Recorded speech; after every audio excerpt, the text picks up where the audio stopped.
Okay, so welcome everyone. My name is Madison, and I am a member of the Girl Scouts of Colorado Older Girl Advisory Board, and I will be moderating today's webinar. Before we get started, I would like to review a few housekeeping items. As mentioned, we will be recording today's session, and our recording will be posted on the Girl Scouts of Colorado YouTube channel for anyone to access. The recording is only of our speakers, so we will not be recording any participants' videos. You're welcome to turn on your video or keep it off, whichever you feel more comfortable with. We will keep all participants on mute for the duration of the webinar. You can use the chat box at any time to let us know if you have any questions or technical issues. If time allows, we will open up the chat box publicly to take questions live. Now let's get started with the Girl Scout Promise and Law.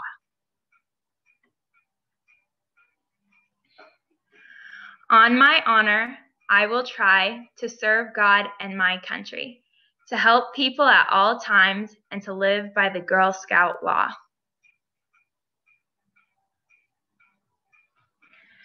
I will do my best to be honest and fair, friendly and helpful, considerate and caring, courageous and strong, and responsible for what I say and do. And to respect myself and others, respect authority, use resources wisely, and make the world a better place, and be a sister to every Girl Scout. Okay, great job, everyone. So before I turn things over to Julia Trujillo, our expert for today and the 2020 National Gold Award Girl Scout, I want to let you know a little bit about the Older Girl Advisory Board, also known as OGAB. As the girl voice of our council, our focus and projects really depend on what the needs of the Colorado Girl Scouts are.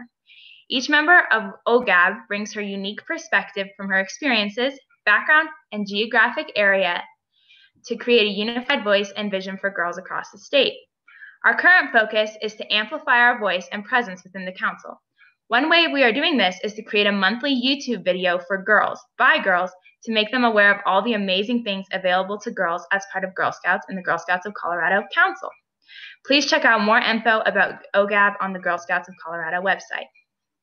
Now I'm thrilled to introduce Julia Trujillo. Julia is a Gold Award Girl Scout, and this fall was named one of the 10 2020 National Gold Award Girl Scouts by Girl Scouts of the USA. Every year, 10 exceptionally inspiring Gold Award Girl Scouts are chosen as National Gold Award Girl Scouts. This honor is given to Girl Scout seniors and ambassadors whose Gold Award project demonstrated extraordinary leadership, had a measurable and sustainable impact, and addressed a local challenge related to national and/or global issues. Julia is going to tell us about her Gold Award project and experience. Then she will answer some questions, and if time allows, we will take some questions live in the chat box. Take it away, Julia. Thank you, Madison. I'm super excited to be here. So my Gold Award project was something that really began within my own high school, where I co-founded an Intersectional Feminist Club. And one of our first goals as a club was to get menstrual product dispensers in our student restrooms. And we thought that this would be a really simple task, but it ended up not being quite that simple. We had products that were stored in our clinic, but this was something that most people were not aware of. And I really felt that it perpetuated the idea that a period is a sickness or a public event, and we didn't treat it like a normal bodily function to be handled in the privacy of a restroom. And so I distributed a school-wide culture survey and found that 76% of our female students had left or missed school because of a lack of access to menstrual products. So it was really clear to me that this was an issue that I thought was worth solving. And to my surprise, as I said, our request was not met very well. So our request for free accessible period products was dismissed by our administration, and they kind of informed us that this was not a priority and that there wasn't enough funding. So in response, I led my club in a very grueling campaign of rallying our students and community in the face of countless hostile meetings and emails and rejections. And it took 8 months, but we successfully gained a significant organization endorsements, including ones from our district PTA, and acquired 3 dispensers and a year's supply of products. And all of this really made me realize that all across my state, other students were facing the same unaddressed basic need and would have to endure this same tedious battle to gain access to a basic hygiene necessity in order to handle their cycles in the school environment with dignity and efficiency, which everyone deserves. So Throughout this process, I learned all about how period stigma affects young girls, and I had a firsthand look at the issue of period poverty and how it impacts low-income students and their families. And through my research, I learned that an estimated 49% of American 14 to 21-year-olds have missed an entire day of school because of menstruation, yet only 4 states in the US require schools to provide accessible period products for their students. So this was really how my goal was born, and I wanted to address this problem on a larger scale through legislation. So I reached out to nearly the entire General Assembly, and this led me to partnering with Representative Brianna Titone from House District 27, and she agreed to run a bill that would create grant funding for menstrual products and product dispensers in schools with large populations of low-income students in Colorado. And I helped draft and edit the bill, met with stakeholders, lobbied representatives and senators, found partners to give testimonies, and testified myself on the bill's hearing dates. And it was a really intense 3-hour hearing before the House Education Committee, and the bill passed 8-5 and was on its way to the Senate when COVID-19 struck. And there was a massive legislative budget cut that ultimately stalled the bill. And this was a huge disappointment, but I was really proud to have been able to bring the issue of menstrual equity to my state capitol and to the forefront of my community. And I was still able to gain commitments from several legislators and got agreements from Jeffco and Denver Public Schools to make menstrual products available in their schools. And I'm really confident that this is only the beginning of securing period equity for menstruators in my area. And yeah, that was my project. Thank you for sharing that with us, Julia. So now we're going to head into some questions and answers. Our first questions are from the people who registered for the event. The first question that they asked is, how did you find people in the community to get behind your project? I found supporters for my project by starting small, I would say, with people who I was already really connected with, and it just sort of grew from there. So I started by reaching out to teachers in my school that I knew had an interest in feminism or activism and got them to join committees in my club. And then from there, I emailed organizations from my district, like the PTA and the school board, and attended their meetings and gave presentations to get endorsements. And through this, I was able to make just a lot of connections with all kinds of people that knew other people that were working for nonprofits and organizations that were fighting for menstrual equity in our state. And I think that what really helped me in this process was just having a really fine-tuned elevator pitch that I could sort of quickly and efficiently give my case to people to get supporters on my side. Very good. So speaking of starting small, did you have to start out with your bronze and silver awards before you could earn the gold award? So you don't have to, but I did. And for my bronze award, I helped assemble and deliver care packages to homeless veterans in Denver. And that was a really cool way to get dip my toe in the experience of organizing a service project. And for my silver award, was very near and dear to my heart. I created a poetry curriculum for kids at a summer camp who had lost a loved one, and it was a summer camp that I had attended myself and really helped me. So I was able to sort of share expressing grief through poetry with kids. So that was really a cool experience that I think definitely lent to my desire to keep going with the Gold Award. So were these events also something that encouraged you to stay engaged in Girl Scouts as an older girl? For sure. I definitely think that my desire to keep up with my scouting as an older girl was definitely motivated by wanting to create change through service projects. And I definitely grew up idolizing all the older girls and their achievements who were Gold Award Girl Scouts, going to the events with my mom who worked for Girl Scouts for 15 years. And I think that my desire to keep going in Girl Scouting was definitely motivated by seeing those stories and kind of wanting to become one of them someday. Do you have any advice for some younger Girl Scouts? I would say for younger Girl Scouts, just to really begin thinking about like what it is you want to take away from your scouting. I think like one of the cool parts of Girl Scouts is as you get older, your experience is really whatever you want it to be and what you want to make it, and just like deciding. So like my troop and I definitely took a route of making our meetings more centered around like leadership and developing real world skills that we could use to apply to our futures, whether that was like making changes in our school or applying to colleges or just like navigating the world as young girls.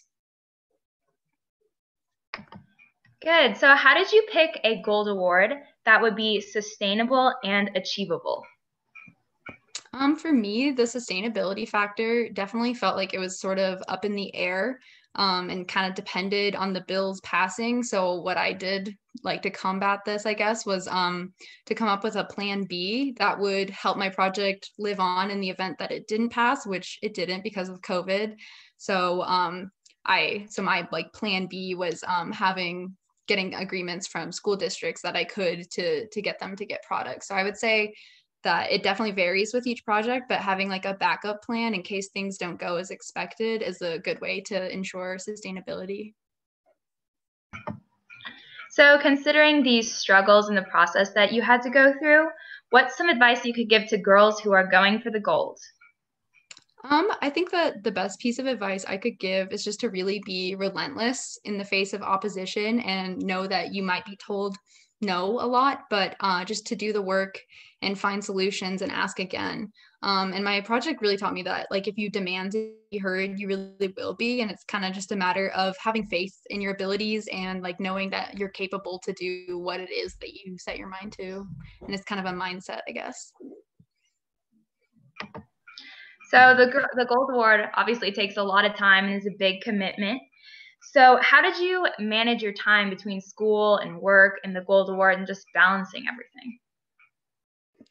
It was definitely a struggle. I earned my gold award my senior year, and that was like one of the craziest times of my life with like applying to colleges and working on my project, school, band, my club, everything like that. And I think the way that I got through it was trying to make my calendar my best friend and just like mapping out my days as much as possible and like having those obligations, knowing when they were, and being able to do what I could to find time for homework and meals and self-care in between all that. And it was really challenging. Was definitely very reliant on coffee throughout this whole process, but just like trying to take it one task at a time and remembering like what you're doing it for and that you'll look back on that period with like a lot of pride, because I know I definitely do.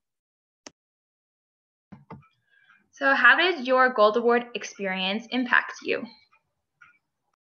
My experience has really meant so much to me. I feel like I left my project as just a different person and feel like I see the world and my place within it very differently, and just have like so much more confidence in myself and my voice, and feel like I have the ability to inspire a community and affect change. And it also made me realize that I had a passion for civic engagement and has inspired me to pursue a career related to politics, which was something that I definitely wasn't considering prior to my gold award. Okay, so now moving on from our questions from the registered members, but also now to Girl Scouts of Colorado. So what was a time, like, were there times that you felt that you wanted to give up, and how did you handle these times? There definitely were. There was like a seemingly endless amount of roadblocks, I feel like, throughout my project. And had a lot of doubts. Like I said, I was just told no so many times by different people. I was laughed at by legislators who thought my cause was silly. There were articles written about why the bill shouldn't have been passed. There, I was mocked in Facebook comment sections, all kinds of stuff like that. And I just overcame this discouragement and these moments by choosing to focus on what I could control and remembering that the cause was bigger than myself or people's approval of me. And just sort of took this opposition and kind of saw it as like a testament to how much stigma there really is surrounding like menstruation and periods, and just saw this as like a testament to the need for accessibility to these things. So despite these struggles, I'm sure earning the gold award was also fun. So what was the best part of earning the gold award? I think the best part was working with Representative Titone. She was such an amazing person to get to know and to be able to work with today. I actually interned for her now, which is really cool. And just like being in the space in the Capitol and feeling so important, getting to lobby to actual representatives and stuff, and having lunch in her room and just or her office. But yeah, just working with her and like getting to know her on a personal level was really cool. And what about the hardest part of your Gold Award? So many hard parts, but I would say one of the hardest parts was just trying to work around like the general lack of money that we have in Colorado to put into like improving our citizens' quality of life because of Tabor, which is like an amendment that redistributes excess money from taxes that taxpayers pay back to them instead of like putting it into expanding the budget for education and healthcare and things like that. So it definitely meant that we had to reshape the vision for the bill like a lot of times. We had a pretty small fiscal note budget from the first place and had to like make it smaller. And like I initially wanted to mandate that we could put menstrual products in all Colorado schools, which would be amazing, but there wasn't like enough money for that. So just like having to focus on what I could control and prioritizing students who had the most need, like in Title I schools. Yeah. So who was on your Gold Award team and how did they help you through these struggles? My team was very big. I had a lot of people helping me out throughout the process. Some of the most important people were definitely from the Intersectional Feminist Club. My co-founder, Jocelyn Gottfried, was really amazing. And we had like different committees that were working on different aspects of the club. So I had committee heads who were I was on the legislative one, and then we had committee heads who were helping with like the club raising finances for our own school and things like that. And then my club sponsor was really just like an amazing person as an activist and educator to really guide me through this whole process, and Representative Titone and a lot of different nonprofits like and organizations like Period Kids Denver and Period Co. and just all kinds of people really got involved. There were over 27 different testimonies on the hearing day, which was really amazing. Like so many people were just engaged with the topic. So that was very, very great. Okay, good. So now moving on from the Gold Award, and down to the broader experience of Girl Scouts. What was your favorite Girl Scout memory? One of my favorite Girl Scout memories that always comes to mind was troop camping at Hamp Hut with my troop. I think we were probably like daisies or brownies, but I just remember we made these like fairy houses out of tree stumps and like built little beds and like a table and a ladder out of sticks and rocks and stuff. And it was just like so enchanting. And I have a photo of my best friend to this day and I when we're like little with our little fairy house, which is just super cute. And it was a great Girl Scout memory. Yeah, that does sound fun. I think we all have some special Girl Scout memories. I know I do. And in the Older Girl Advisory Board, we're trying to find ways for girls to get engaged. And we think doing activities like that would be a great way to do that. So do you think those experiences at camp and the bonding with your troop was also something that encouraged you to stay involved in Girl Scouts? For sure. I think that just like the solidarity and sisterhood that you have with like a group of young girls as you're growing up is so important, and definitely made me like, I don't know, value those kinds of relationships with other girls and women in my life, and has definitely played a role in like why I love Girl Scouts and what it has done for me and my values as a person. So what are next steps? What's next for you? So like I said, I'm currently taking a gap semester and doing an internship for Brianna. But next semester in January, I'm going to be heading to Salem, Oregon to study politics and policy at Willamette University. I'm super excited, hopefully going to try to get an internship at the Capitol, which is like across the street, and really excited to just learn more about how I can like create change in a civic way. Good. So what's some advice that you have for all Girl Scouts? I would say a piece of advice I have would be not to be afraid to ask for help and to ask others to take part in your journey, and people will be a lot more, I think, receptive to what you care about than you think, and that people will, if you have like a passion for something, it'll come through if you know it like the back of your hand for sure. And also just like to take advantage of this point in your life where you're young and people care about your input on the issues that affect you, like policymakers and just people in general care about your perspective, even though it might seem like that, may not seem like that all the time. Like your voice is really valuable as a young person, and to just like take advantage of this time. Okay, so that is all of the questions that I have. I think now we can open it up to the group, to the chat. Any questions that people have in the chat? Yeah, so hi everybody. I'm Amy. I'm usually the one on our Meet an Expert session, and I just want to thank Madison so much for jumping in and moderating with me. We are going to take some questions from the chat box now, so please feel free to enter your questions for Julia that haven't been asked already into our chat box, and we'll be reading them out loud. I ask that you just try to enter in questions for her and not necessarily start like a whole chat conversation, because it can be sometimes a little distracting for folks. And I will start with some questions that folks already entered, and I just want to scroll back through a little bit.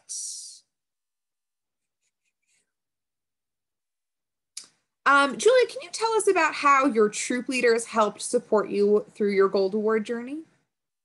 Yeah, so my troop leader is my mom, so she's very close to home, and she has definitely been like, I don't know, the motivation for doing so much of this, and helped me every step of the way for sure. Just in like encouraging me to keep going, and just helping me with like every presentation I gave and things like that. Just like being my hype man, that kind of thing, for sure. Great. And some questions came in like just to me, not necessarily publicly, so I'm going to keep reading them out loud. But somebody asked, how did you make the jump from being passionate about issues that girls face to your specific project? Like, how did you make that connection? I think that like running the feminist club that I started with was definitely a way to like see how this issue fits into broader women's experiences in general. And it seems like something small, I think, to some people, but I don't know, just like speaking to a bunch of different girls within my own community and just people who work for different organizations really made me realize like the amount that this impacts people, especially like students in low income schools and things like that. And just like understanding how this issue is really pervasive, not just in like other places around the world, but like even in countries that are more economically developed. Like it's still a big issue for girls to be able to go to school and have, you know, dignity and be able to be in the learning environment. Great. And what is so this is a two-part question. What's the coolest recognition that you've gotten so far? And what has been a comment from somebody else that you feel like has made you feel the best? Because I'm sure you've had a lot of people talk to you since you've become this National Gold Award Girl Scout. Sorry, what was the first part? Can you repeat that? Sure. What is the coolest recognition you've gotten so far? So I would say something that was really cool. I got to speak at a virtual event that UN Women put on for International Day of the Girl. And that was so incredible because there were people just from all around the world, women who were speaking about issues that impact them there. And it was just really amazing to be able to represent Girl Scouts and this issue in such an important place, and where there's actual policymakers like listening. So that was really incredible. And the thing that made me feel the best that someone said definitely probably comes from Representative Titone, her like having faith in me and like encouraging me. She was like telling me that she thinks that this could be something that I could be good at in my future. Definitely made me like feel like this is something that I could continue with for sure. Awesome. Great. So I'm going to go through these. I think you've answered some of the questions that folks have already answered. And there's one question that came in that I'm actually going to save till the end. But Audrey asked, how long did this whole process take for you to earn your gold award? Because I know it's a lengthy process from beginning to end, but from like saying, yes, I'm going to earn my gold award to actually becoming a gold award Girl Scout, how long did that take? I think this project took, so I actually had like an original idea for my gold award that I ended up scrapping and like starting my whole project over, and I had like presented and been approved for that one, which sort of just like, I think is a testament to how, I don't know, it's hard to find like one thing that you stick with, and like you'll have like a lot of issues in your process, but it's okay to like start over and everything. But with this project, it was about a year, and that I had, with the initial project that I had begun, it was like maybe another 4 months. So my whole journey, I guess, like a year and 4 months. That's a great segue into the next question. And somebody asked if you could go back and change anything from your gold award process, what would you do? If I could change anything from my process, I think I would try to find like more donors for the bill from the first place, because that was something I didn't realize, like I was talking about with Tabor, how hard it is to like expand your budget for things in our state, for sure. And just, I think I definitely would have like done more to try to like financially get people to contribute to the bill, so that it could have gone further to impact more people. It's an excellent point. And here's a really good question. Did you ever get bored? And how did you like motivate yourself if you did get bored? I wouldn't necessarily say bored, but I definitely feel like there was times where it like stalled and it was hard to know like what the next step was. And I think that just like really, like I said, asking for help and like turning to my team and my advisor and everyone to like for guidance, and not being too afraid to ask for help when you need it. Great. And a question came in, do you know about the program called Days for Girls? It's an international group working on menstrual equity around the world.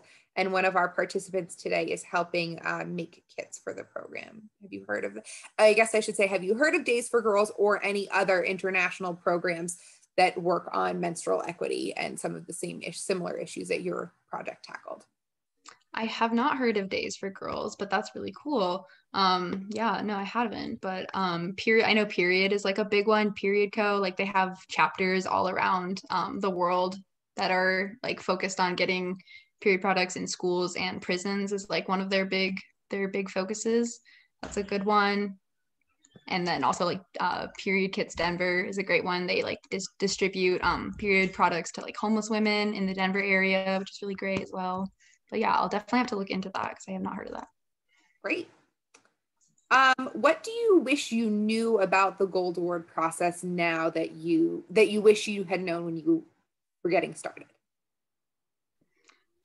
Something, I think that this is something I knew but didn't like really take to heart enough. Just the, I don't know, like really documenting every part of it, because you'll have to do a lot of like wrapping it up in different presentations and reports and things like that, and just like really being diligent about tracking all of your progress and experiences, taking photos along the way, just things like that, and like really having it in like one place, so it's not so hard to, because I really had to like kind of piece a lot of it together at the end. And I think that if you from the beginning like really keep yourself organized and keep all of your records like in one place, that would definitely be helpful. I used to help girls working on their gold awards, so I can say that that is an excellent piece of advice, and all girls should take that to heart. So somebody asked if you can tell us a little bit more about how you collected data for your gold award, and if you used surveys and what that process looked like. Yeah, so there's not like a ton of information yet about different statistics on like period poverty, and stigma is definitely a hard one to like quantify like that. So I definitely had to do like a lot of digging. For my own school, within my own school, we did a culture survey that I briefly mentioned, which was sort of just like a multiple choice survey that we distributed to our students to sort of gauge how big of an issue it was there. And I had some friends from other schools that I distributed the same survey to, but it was definitely hard to like get it to as many people as possible. So, but there, yeah, I also definitely was reliant on like Period Co. They have like a lot of really great stats and things on their website. Awesome.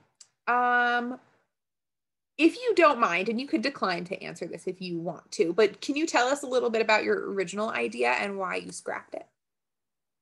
Yeah, so my original idea was sort of related to my Silver Award, and I was going to be trying to work on like another poetry related workshop type thing for kids with like mental health issues within my school.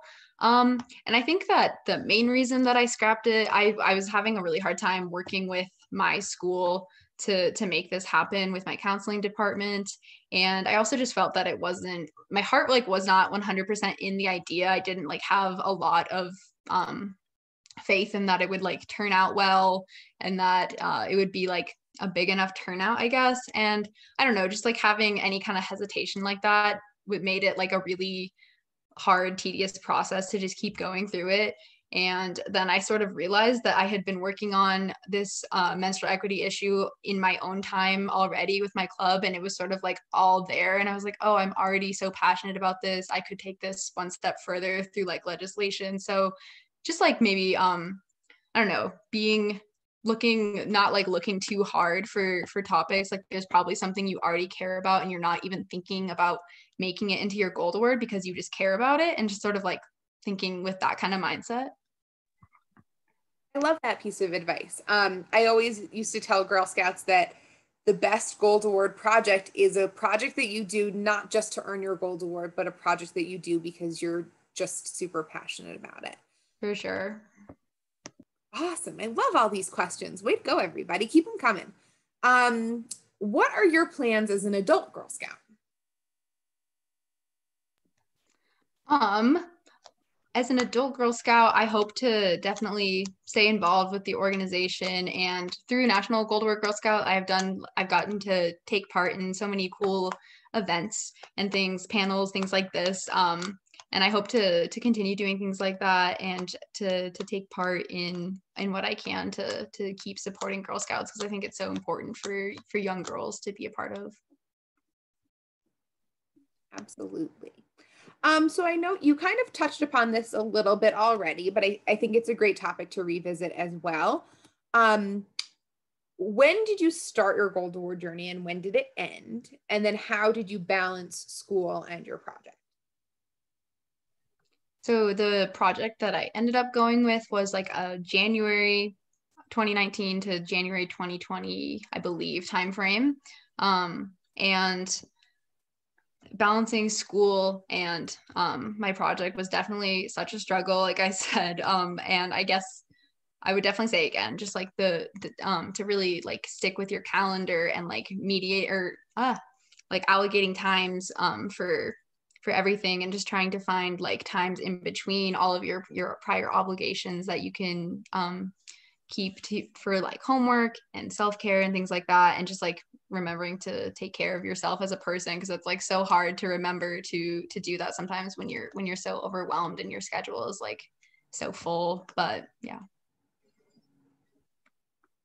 Great. And this is another question that, again, I think you've touched upon a little bit, but it keeps coming up. So it's clearly something that's on girls' minds. But can you tell us more again about who was on your team and how did you actually get them on your team? Like, how did you make an ask, or what did that look like? So the main people in my team, like the people from Intersectional Feminist Club, were sort of just people that were already interested in this work and like in my life already, and my club sponsor. But in terms with like other organizations and things like that, it was just a lot of emailing and calling, and like I said, having like a really fine-tuned elevator pitch that I could give that sort of presented like why this is an issue, why you should care, how you can help, and sort of having something that I could sort of like copy and paste to be able to send to legislators and nonprofits and just people in my community who I heard might have some sort of interest in this, and just like really reaching out to everyone I could and having lots of meetings with these people, and yeah, just trying to really find engagement within my community and like figure out where this kind of issue matters to people. Great. So we have worked through most of the questions. So here's a question, and maybe you have an answer for it. I can help answer as well. But somebody asked, how can I, someone with disabilities, achieve greatness within Girl Scouts? Do you have any advice? I would say that you're capable of more than you think. And just, I think it's definitely like a mindset thing a lot of the times. And just like really having faith in yourself and your abilities and in your ideas, and just to like believe in yourself for sure. Even though it sounds cheesy, like it really is sort of a matter of faith in yourself, I think, a lot of times. That's an awesome piece of advice. And I'll add to always ask for help when you need it. I think the Girl Scout community can be extremely supportive, and we're always here for each other, but only if we know that you need help or want help or are open to help. So your fellow troop mates, your troop leaders, Girl Scouts of Colorado staff support, your service unit manager, there's so many people out there that you can turn to. And I know I always feel like I'm here for fellow Girl Scout sisters. So more questions coming in. I love this. So what lessons, okay, so I should back up. Did you sell Girl Scout cookies along your Girl Scout journey? I did. I was definitely very involved in selling cookies a lot when I was younger, probably more than I was as an older Girl Scout, but it was definitely something that like contributed to like being to people skills that I have today, I think, and being able to like have conversations with people that I don't know and kind of putting myself out there. And yeah, very dedicated to selling cookies as I was younger, for sure.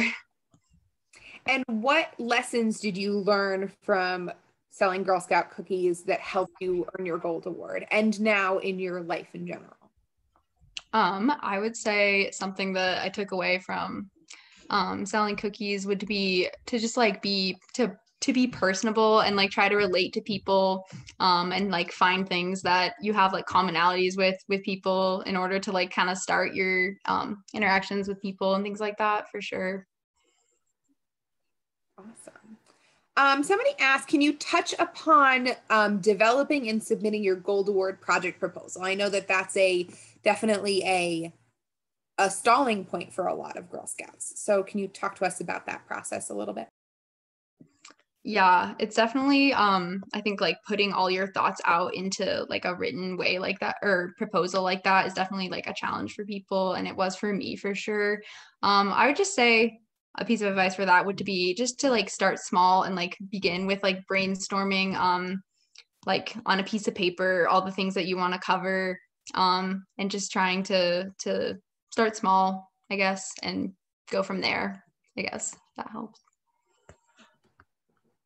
Absolutely. What do you feel are some of the qualities of your Gold Award that elevated it to a national Gold Award standard? And maybe if you have learned anything, maybe you can think about if you've learned anything through seeing the other 9 girls that you have received this honor with. Like, what do you think sets your projects apart? I think that something that definitely sets a lot of our projects apart and like why we were given this honor was definitely like the sustainability factor, like really having something that will continue to exist and serve people beyond your involvement. So like mine being able to have products in these 2 school districts forever is definitely like a big part of it. And also just like community engagement. I think that all the other 9 girls and I definitely like rallied a lot of support with our communities, and were able to get like a lot of different organizations and people involved, and just have like a big reach, I guess, and have a big network of people that got involved with it.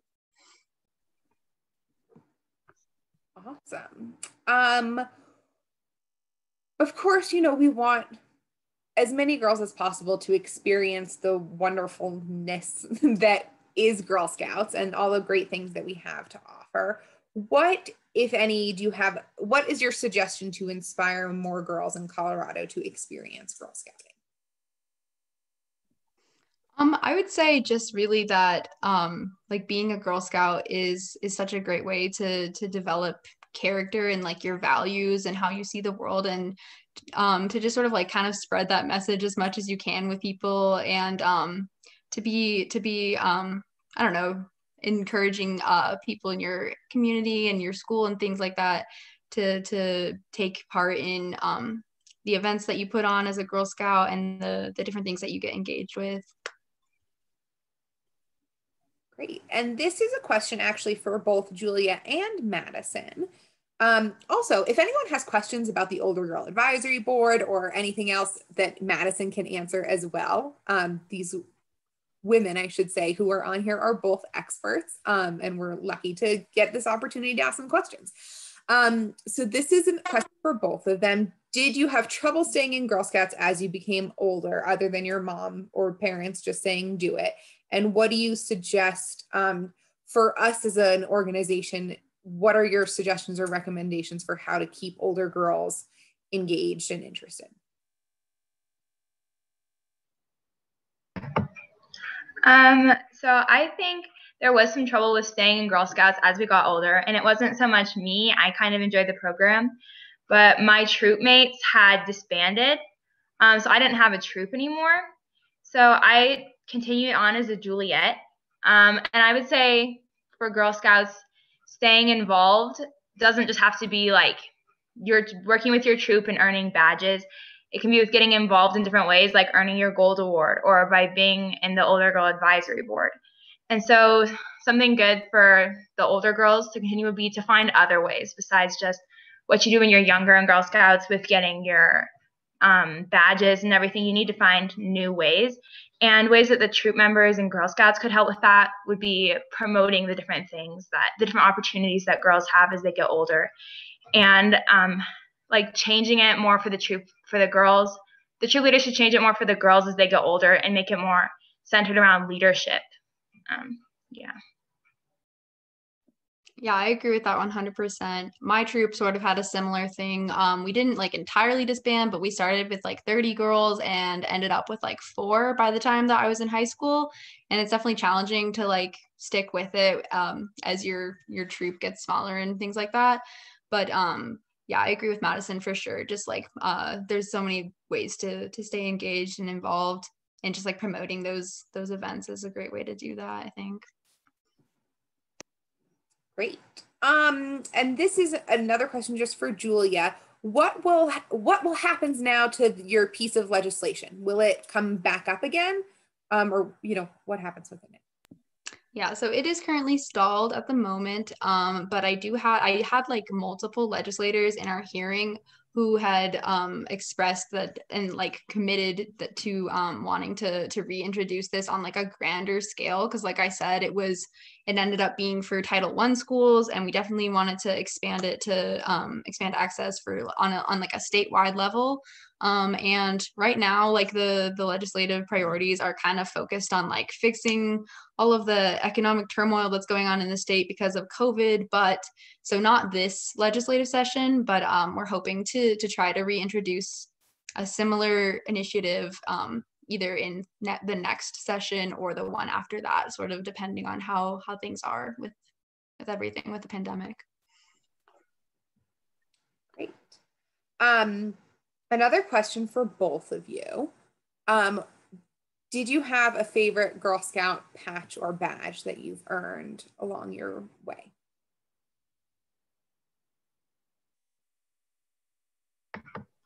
I enjoyed the badges that you would get for cookies. I don't know why. I guess it was just cookies. Selling cookies was really fun, and you learned so much from it.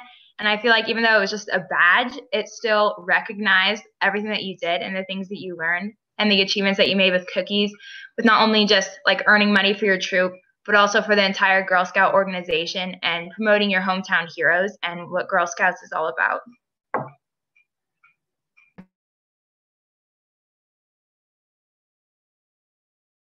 I did not unmute, sorry. I think one of my favorites, I don't remember specifically what it was called. I know that, but it was like related to nature and like learning about conservation and things like that. And my troop, like we made like a little bench to go around a tree and like built some or planted some trees in like a courtyard in our school. And that was like a really cool way to like have something forever a part of our school and like learn about nature through that. Definitely loved doing that when I was younger. Awesome. So there's some more questions coming in. So we'll try to work our way through it in our last 10 or 15 minutes or so. Did either of you, Julia or Madison, travel as a Girl Scout? And what was the hardest part of planning a trip as a Girl Scout, or the best part of it? And where did you go? My troop didn't do a ton of like extensive travel, but we did like a lot of camping, and I think the closest to that was definitely like going up to the mountains and like planning the trips for that. Like we went up to Salida and stayed in a cabin at one point and things like that. And I feel like it was always such a fun experience to get to like take part in and planning something like that, because as a young girl, like that's not something you would do for your own family or anything like that. And just yeah. Yeah, same thing. We didn't really do much traveling either, but we did do troop camping and things like that. And it did teach us like being prepared for situations and planning ahead, which you normally wouldn't get the opportunity to do, just like Julia said.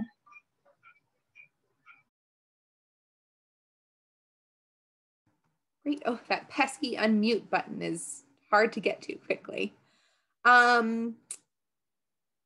So some more questions about the Gold Award journey. How did you determine when you had enough information and support and you felt ready to actually submit your proposal? Because there's not really, I mean, there's sort of a hard and fast deadline, but you're, spring of your senior year is that deadline. So how did you make the decision to say like, okay, I'm ready to submit and move forward?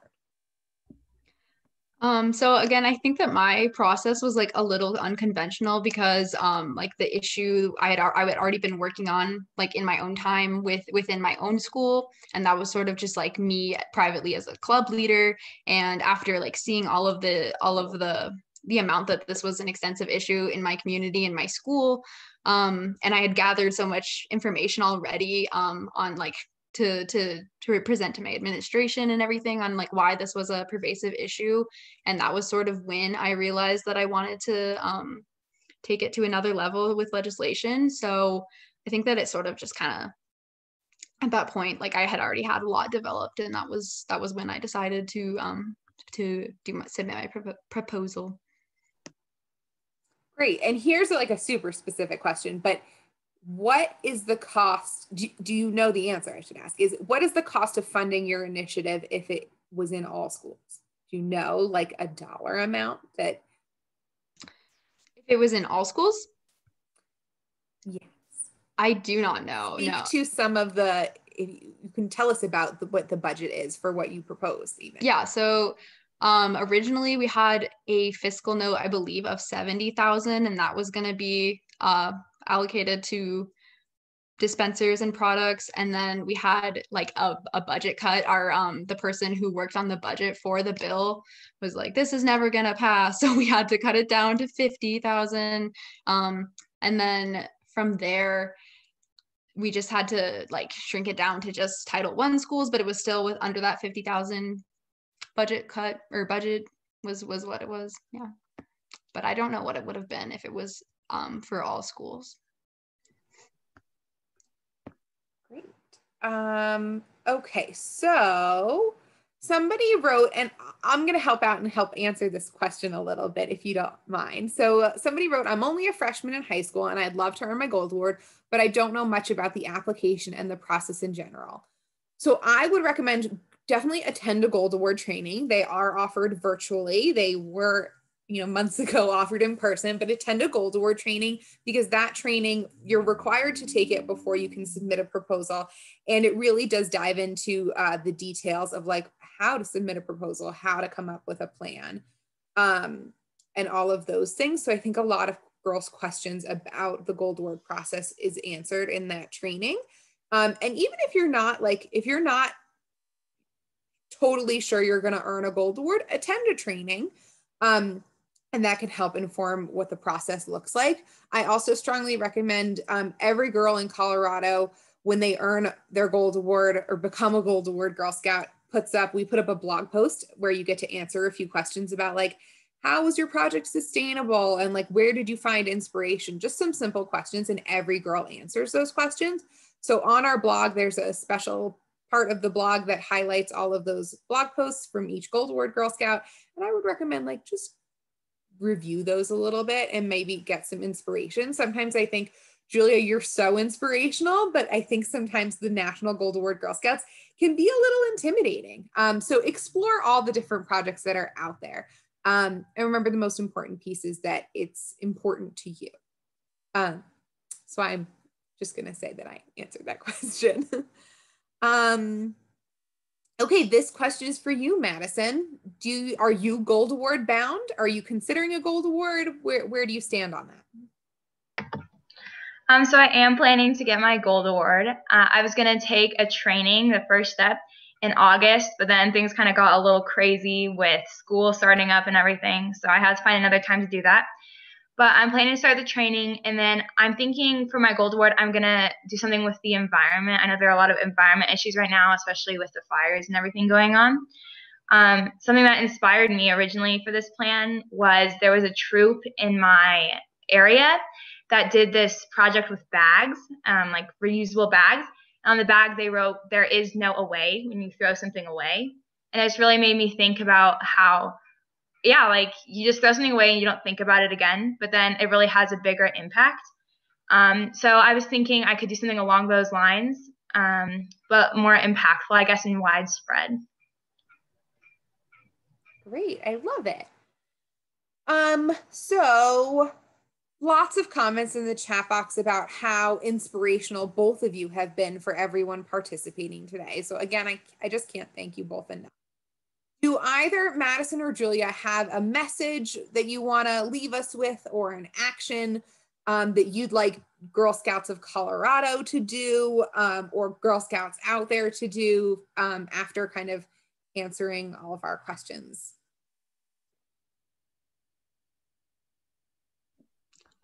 I think a message I would have would just to continue to be persistent and engaged in your community, and to like look at the needs that you see that affect you, and that will definitely affect other people around you, and just to like always start close to home, and to be vigilant and pay attention to like the needs of your community and everything like that, and just to like continue to want to leave places better than you found them. And yeah.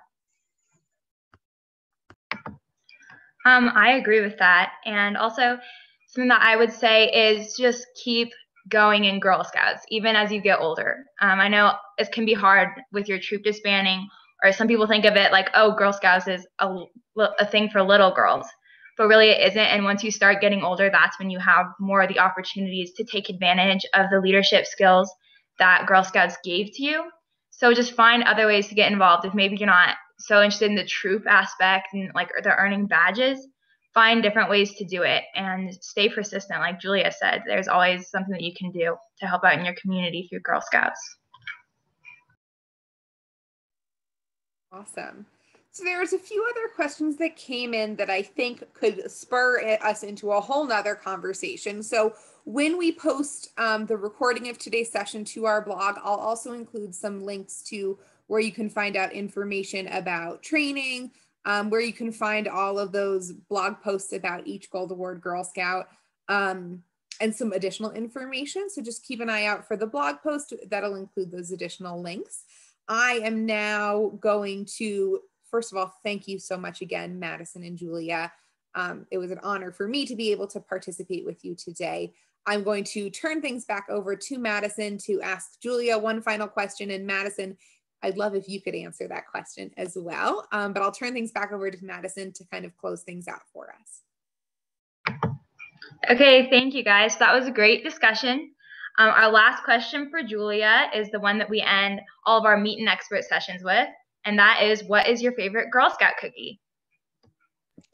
You know, I've kind of been a Samoa person my whole life, but recently I'm kind of liking tag-alongs. So that's what I'm gonna say. Yeah, those are probably my favorites too. I think mine are probably tag-alongs. So thank you, everybody. A huge special thanks to Julia for sharing her experience and answering all the questions. And we appreciate you taking time with us today. Thanks all, and have a great rest of your day.